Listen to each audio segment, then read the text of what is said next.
Bonjour à tous, content de vous retrouver en ce vendredi 18 mars 2022, le Bitcoin 40 600, donc voilà, il stagne, il ne fait pas grand chose depuis hier et avant-hier.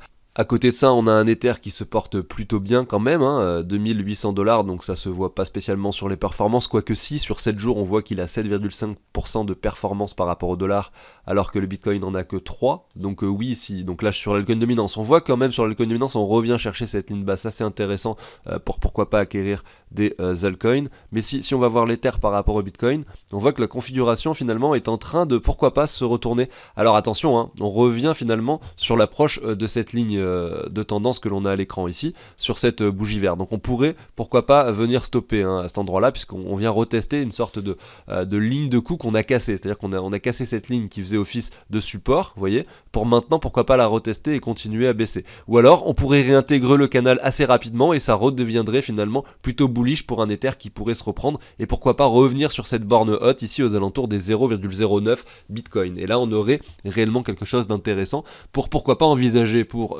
Ether, et à ce moment-là sur du long terme, enfin du moyen long terme avec un Bitcoin qui continuera à grimper, pourquoi pas, je vais me mettre en weekly ici, imaginez un Ether qui revienne dans sa zone de rechargement à cet endroit-là, là c'était son sommet de 2018, et là effectivement un Ether entre 0,12 et 0,10 Bitcoin, ça commencerait à venir sérieusement intéressant, puisque avec un Bitcoin à 60-70 000 $, vous auriez un Ether qui se situe entre les 7 et les 8 000 $, c'est pas rien, et c'est quelque chose de possible, on le voit sur ce graphique, sans aucun problème. Alors aujourd'hui au programme, on va aller voir le Bitcoin dans un premier temps assez rapidement, et on va enchaîner avec une petite explication de la différence qu'il y a entre les différentes couches sur une blockchain, donc qu'est-ce qu'un layer 0, layer 1, layer 2, et on va voir pourquoi il y a des projets qui se lancent en layer 0 depuis quelques années et pourquoi c'est pertinent de le faire. Et on finira l'émission par parler de Chaincorn et donc la public sale qui aura lieu demain. On parle rapidement du projet bien sûr, qui est un écosystème sur le layer 0, et puis on parlera de la public sale. Pensez à l'abonnement, au like si le contenu de la chaîne vous plaît. Moi je vous passe la petite introduction et je vous dis à tout de suite.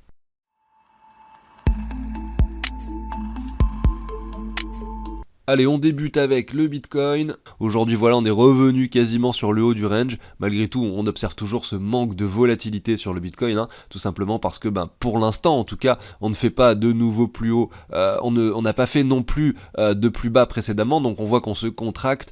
Et on entend beaucoup, effectivement, qu'il faut casser les 45 000. Moi-même, c'est ce que je disais dans les émissions précédentes. Donc c'est vrai, sur le graphique daily, en tout cas, si on regarde ça, effectivement, on a une ligne qu'on peut se positionner comme celle-ci, tout simplement, qui représente ce sommet, celui-ci, également celui-là et celui-là. Donc à 4 reprises, il a stoppé les cours en daily. Donc le niveau des 44 000, 45 000, là quasiment, c'est un niveau important à passer pour estimer qu'une reprise haussière pourrait avoir lieu et pourrait être, pourquoi pas, durable. Malgré tout, on n'a pas la même chose en weekly, et on sait que l'analyse du graphique en weekly, on va dire, est plus pertinente que celle en daily. Plus on va dans un time frame inférieur, avec une échelle de temps plus grande, et plus finalement la pertinence est améliorée pour en tout cas une analyse long terme. Donc je repositionne mon triangle de contraction et on voit que cette fois-ci, si jamais on devait venir clôturer au-dessus de cette oblique que l'on voit ici en weekly, et bien là on aurait déjà un premier signal assez fort, puisqu'on a échoué sur cette clôture à de nombreuses reprises. Ici la semaine du 7 février, on allait faire une mèche aux 45 800, bim, on a clôturé pile poil à cet endroit-là. Derrière la semaine d'après, pareil, on a fait une mèche aux 45 000 quasiment pareil, de la même façon on n'a pas réussi. Le 28 février, pareil, encore une mèche à 45 000, on clôture bien plus bas aux alentours des 38 000. Donc on voit qu'on échoue en fait, en tout cas sur ce graphique là en weekly, on échoue à plusieurs reprises, on essaye de clôturer, on voit ici au-dessus de cette ligne, on n'y arrive pas, on fait une mèche, deux mèches, trois mèches, quatre mèches, il y en a beaucoup ici. Au sud c'est pareil, on n'y arrive pas, on essaye, on a fait une mèche ici au 32 900, ici une mèche au 34 500, mais on n'arrive pas à clôturer au-dessous non plus, on reste à l'intérieur de ce canal. Voilà, et ça se contracte, là il y a de moins en moins d'espace, la différence entre le prix haut et le prix bas pour pouvoir s'extraire du canal est de plus en plus rapprochée finalement. donc à voir. Est-ce que dimanche on va clôturer au-dessus? Ça serait pas mal, ça pourrait nous signifier pourquoi pas un réel marché haussier qui pourrait s'enclencher. Reste après à casser le niveau des 45 000, on l'a vu, hein, sur cette fois-ci le graphique daily, donc sur une clôture de bougies journalières, voilà. Donc ça c'est quelque chose qu'il faudra suivre. Ce qui est intéressant également à constater, c'est que sur le RSI, à cet endroit-là, eh bien on a un W qui est en train potentiellement de se former, il n'est pas encore confirmé, c'est pour ça qu'il va falloir attendre la clôture de dimanche soir. Si effectivement on a un cours qui arrive au-dessus de cette ligne de tendance et que en plus le RSI clôture au-dessus, clairement ça risque d'être assez intéressant pour la suite et pour les semaines qui viennent, raison pour laquelle on suivra ça. Et puis je le rappelle, hein, sur le cours, ici en mai 2021, on a fait un sommet aux alentours des 60 000, hein, sur les clôtures en tout cas hebdomadaires. Ici en novembre 2021, on a fait une clôture hebdomadaire aux alentours des 65 000, donc plus haut que les précédents, hein, on a un nouveau plus haut. Et donc la dynamique du marché, hein, de façon générale, est toujours haussière. Regardez, on fait un point haut, on fait un point bas qui est moins bas que le précédent, on fait un point haut qui est plus haut, on fait un point bas qui est encore moins bas que le précédent, enfin en tout cas pour l'instant. Hein. Mais ce que je veux dire, c'est que voilà, on est vraiment dans une dynamique encore haussière en réalité. Même si cette dynamique devait changer, finalement, ça serait pas, on va dire, inenvisageable de revenir dans la zone de rechargement de short pour ensuite former le M. Là, ça serait quelque chose de beaucoup plus logique. Malgré tout, ça reste de la spéculation, on ne sait pas ce qui peut arriver. Si jamais là on veut lâcher et céder ce point là, eh bien on viendra probablement chercher des niveaux inférieurs comme les 31 000 dans un premier temps et pourquoi pas les 25 000. Voilà pour la petite analyse Bitcoin. On va parler maintenant de la public sale de Chaincorn, du token Cornex, donc ça aura lieu demain. Pour bien cerner le sujet, il est intéressant de comprendre les différences qu'il y a entre les différentes couches 0, 1, 2, 3 et à quoi ça sert. Vous pouvez considérer la couche 0 d'une blockchain comme étant le socle, la base principale de la blockchain qui contient tous les nœuds du réseau, tous les registres et les connexions entre les nœuds du réseau. On a ensuite ce que l'on appelle layer 1. À ce moment-là, on ajoute finalement à toute cette base, hein, à tout ce socle que l'on considère comme étant le layer 0, la couche 0, on ajoute cette fois-ci toute la partie consensus, la partie validation, la partie minage également. Donc tout ça finalement, ça crée tout un protocole complet que l'on considère comme layer 1, qui est fonctionnel à proprement parler, mais qui n'est pas forcément interopérable avec les autres blockchains qui sont également en layer 1. Alors interopérable, ça veut dire que en fait, la communication entre ces blockchains ne se fait pas vraiment en fait. C'est-à-dire qu'on arrive à aller prendre des bitcoins, à les bloquer dans un smart contract pour les récupérer sur le réseau d'Ether, pour pouvoir ensuite les trader sur le réseau d'Ether. Voilà, ça c'est possible. Du coup, on a des wraps Bitcoin qui ont une adresse Ethereum sur lesquels qu'on va pouvoir échanger sur la blockchain d'Ether. Mais vous voyez, c'est pas la solution optimale. Finalement, la solution optimale, ça serait que toutes les blockchains soient connectées les unes avec les autres, et que l'on puisse par exemple envoyer des crypto-monnaies ERC20, donc par exemple des crypto-monnaies du réseau d'Ether, directement sur la blockchain de Solana, sans forcément passer par un bridge ou sans forcément avoir un smart contract sur Solana qui va enrober les crypto-monnaies de la blockchain d'Ether, etc.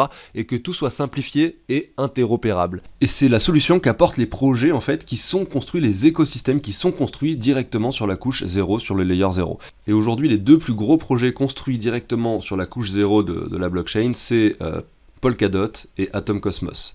Et il y a CoinStation qui a fait une émission, une vidéo sur Atom Cosmos, je vous invite à la voir. Elle est très bien faite et il explique très bien cet écosystème, hein, avec ses mots, avec une façon d'expliquer assez simple finalement et compréhensible pour le grand public. Je vous la mets ici en haut à droite.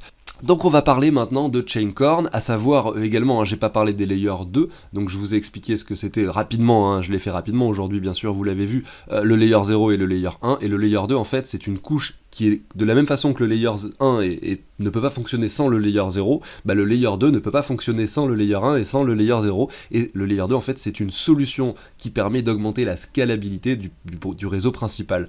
On peut donc considérer ça comme des sous-réseaux, l'endroit où d'autres transactions vont se faire sur les mêmes nœuds que le réseau d'Ether, hein, bien sûr avec les mêmes validateurs, hein, mais ça va permettre d'augmenter la scalabilité du réseau principal, donc d'augmenter le nombre de transactions possibles, de réduire les frais, de pouvoir, pour un particulier qui n'a pas la possibilité de payer 50 $ la transaction sur le réseau d'Ether, pouvoir effectivement le faire sur un autre réseau secondaire. Voilà, donc ça c'était les exemples des différents cas de Layer 2 sur Ether. On va continuer avec Chaincorn, on va regarder un petit peu le light paper, donc effectivement ça va être un projet construit, un écosystème construit sur la couche 0 de la blockchain, ce qui va permettre à un développeur lambda ou à quelqu'un qui veut lancer un projet sur la blockchain de pourquoi pas le construire sur Chaincorn. Ce qui est intéressant avec ces écosystèmes Layer 0, c'est que en fait vous pouvez créer, donc je dis vous, mais en fait je parle principalement des gens qui souhaitent créer des réseaux, des blockchains, qui ont un projet avec justement lié à la blockchain, grâce à des outils en fait que vont fournir ces écosystèmes Layer 0, vont pouvoir créer une blockchain à part entière, vraiment à part entière, avec leur propre système de consensus, etc., leurs propres règles. Ils peuvent vraiment choisir toutes les conditions de leur protocole et de leur blockchain. Alors qu'un développeur qui va créer quelque chose sur la blockchain d'Ethereum, avec les smart contracts d'Ether, il va être soumis, il va rester soumis finalement au nœud du réseau de la blockchain d'Ether.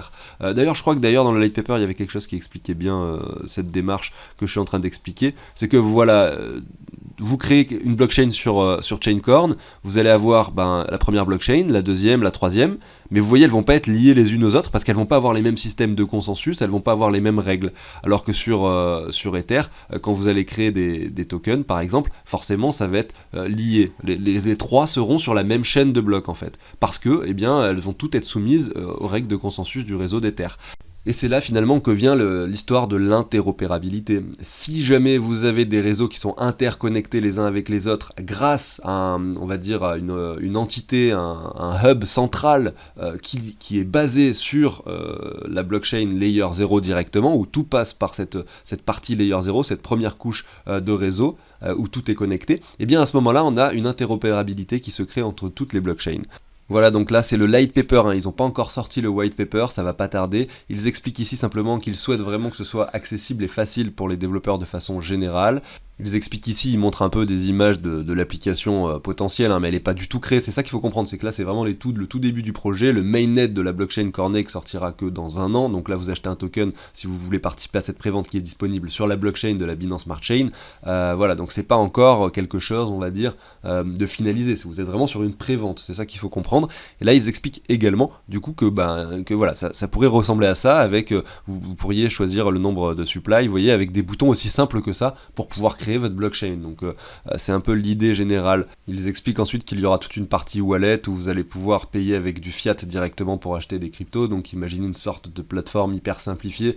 C'est un peu idéalistique pour l'instant, et c'est dur à imaginer, mais bon, pourquoi pas. Après, c'est là, comme je le dis, je suis pas en train de vous dire que c'est forcément ce projet-là qui va tout péter et qui va réussir à accomplir tous ses objectifs. Malgré tout, moi je diversifie de façon générale, et j'aime bien en fait mettre mes billes un petit peu dans plusieurs paniers. Et vu que ça c'est un projet qui a été présenté par Tencent que j'apprécie énormément, et bien forcément je suis là pour investir un petit peu dedans à leur début, et c'est pour ça que je vous le présente. Après voilà, il y aura même une carte Visa associée à tout ça. Vous voyez, il y a un peu des visuels de l'application. Je vous invite à jeter un œil à tout ça. On va passer directement à la fin. Donc ici nous sommes sur la public sale. Donc qu'est-ce qui se passe? Il y a 4,5% des tokens qui sont vendus. Donc demain matin ça va être, si je ne dis pas, on va regarder tout à l'heure, je sais plus l'heure exacte, on regardera après. Il y a 50% des tokens qui sont distribués directement, donc ça c'est bien, et derrière vous avez 10% chaque mois. Donc en fait, au bout de 5 mois, vous allez avoir tous les tokens que vous avez achetés à la base qui seront disponibles. Ça va se débloquer un petit peu chaque mois. Ça se fait avec MetaMask, c'est comme sur d'autres projets, vous devez vous connecter votre wallet, envoyer des BNB, vous recevez les tokens, les 50% en contrepartie, et après tous les mois vous débloquez sur le site tout simplement les tokens. La public sale aura lieu demain à 11h du matin. Donc il y aura 45 millions de tokens en vente. Ça s'achètera avec des BNB. Il faudra se connecter directement sur le site de Chaincorn que je vous mets dans la description pour pouvoir y participer. Alors, je suis pas du tout en train de vous dire que c'est super intéressant de le faire. Moi, je vais le faire, c'est pour ça que je vous en parle. Et il y a plusieurs, en fait, choses qu'il faut savoir, c'est que lorsque vous allez investir dans ce genre de choses, il y a plusieurs façons et plusieurs stratégies que vous pourriez avoir en tête avant de le faire. La première, par exemple, ça pourrait être de se dire, voilà, je vais acheter un petit peu de tokens à cette prévente, en espérant que au listing ça prenne de la valeur, parce que je vais essayer d'aller très très vite lors de la prévente, parce que tous les tokens vont partir très rapidement. Je vais essayer de faire ça très rapidement, et si j'arrive à en obtenir, je suis content, et lors du listing, à ce moment-là, je vais essayer de le revendre au bout de 10 minutes dès que ça prend de la valeur, peut-être si ça fait 1x10, 1x15, parce qu'il y a peut-être plein de gens qui voudront en acheter au listing, qui n'ont pas pu l'acheter lors de la prévente. Et là, vous allez faire une plus-value directement, et voilà, on n'en parle plus. L'autre possibilité, c'est de pas forcément s'occuper du listing, d'acheter les tokens et de les garder pour du très long terme, parce que vous pensez que c'est un projet d'avenir, et que vous êtes convaincu peut-être que il y a un potentiel derrière. À ce moment-là, vous pouvez le garder sur 1 an, 2 ans, 3 ans, mais je pense que c'est bien de le faire sur une période de temps assez longue, de plusieurs années. Pourquoi ? Parce que quand on regarde leur roadmap, je voulais en venir après, mais je vais le faire rapidement, on voit que par exemple, le premier quart 2023, c'est le lancement du mainnet seulement. Il lance également le mainnet, la partie wallet, etc. Donc il y a beaucoup de choses qui seront construites seulement à partir de 2023. Et avant ça, le token sera sur la Binance Smart Chain. Et donc c'est tout en fait, il va rien se passer de particulier, donc si le token ne prend pas énormément de valeur, il va peut-être en prendre au listing parce que ça va être de la spéculation, des gens qui n'ont pas pu en acheter pour la prévente et qui veulent en avoir pour du long terme par exemple, ce sera ce genre de personnes-là qui vont acheter le token au listing. Malgré tout, il ne faudra pas espérer que sur 6 mois, 1 an, il y ait forcément une performance énorme en fait qui se produise, sauf s'ils font du marketing très agressif. Voilà, c'est ça qu'il faut comprendre en fait dans ce genre de projet. Voilà, donc vous avez compris le système, c'est demain, ça se passe à 11 h sur le site que je vous mets dans la description. Vous pouvez investir à partir de 0,1 BNB, donc le montant d'entrée n'est pas forcément hyper élevé non plus. Ça peut permettre de diversifier, c'est comme ça que moi je l'utilise. Le listing sur PancakeSwap, c'est le 22 mars. Alors allez sur leur groupe Telegram et tout ça pour avoir les confirmations des dates, hein, parce que je peux me tromper des fois, donc je vous mettrai le lien du Telegram également dans la description. D'ailleurs, regardez en haut, hein, vous avez l'onglet Public Sale sur le site, donc directement vous allez avoir, ça sera sur cette page probablement que les actions vont s'opérer, il faudra être probablement rapide pour espérer en avoir, et vous avez la page Claim, donc c'est ici que vous allez réclamer vos tokens, donc il faudra connecter son wallet, et tous les mois, les 10% de tokens que vous avez à réclamer, vous pourrez le faire ici. Voilà, donc je vous ai dit que je vous mettais le lien de Telegram dans la description, mais moi ce que je vous conseille, hein, de façon personnelle, c'est en général quand vous allez sur un site, déjà pour trouver le projet, en général c'est bien d'aller le faire sur CoinGecko. Si c'est pas sur CoinGecko, et bien forcément il va falloir le faire différemment. Là c'est sur Tencent que j'ai trouvé le lien de ce site directement. Moi je suis sûr de la viabilité de Tencent et c'est là-dessus que je clique sur le lien qui me permet d'aller sur ce site. Je suis sûr de pas être sur un scam. Et ensuite pour aller sur le bon Telegram, il faut être sur le site officiel et cliquer sur les liens des différents réseaux qu'il propose. Là vous êtes sûr de tomber sur le bon Telegram. Voilà, donc 14 700 membres. Il y en avait, quand j'ai fait l'émission la semaine dernière, j'en ai parlé, il y en avait 13 000 je crois, donc 1700 en plus. Voilà, donc ça augmente petit à petit, lentement mais sûrement. On verra bien ce que ça donne hein, au niveau de la prévente. J'ai hâte de voir ça demain matin. J'arrive sur la fin de cette émission qui était assez rapide aujourd'hui. Merci à tous de m'avoir suivi, de m'avoir écouté. C'est vrai que j'ai enregistré cette émission en plusieurs étapes parce que j'avais plein de trucs à faire aujourd'hui. J'ai pas pu le faire en une fois. Et je vois que là, le Bitcoin se trouve à 41 530 $. Je suis content de voir que peut-être on va confirmer ce W, espérons, hein, sur le weekly. Alors non, on va voir un petit peu ce que ça donne. On est en train de le confirmer hein. Sur le weekly, regardez, si on clôture sur le niveau actuel, on a ce W confirmé sur le RSI ici sur le Bitcoin. Ça serait vraiment quelque chose de bullish pour les semaines qui viennent. En tout cas, bon, on va pas crier victoire trop tôt parce que c'est juste un premier signal et derrière, il faudra bien sûr aller s'affranchir du niveau des 45 000. Excellente soirée à tous, excellent week-end. Salut tout le monde.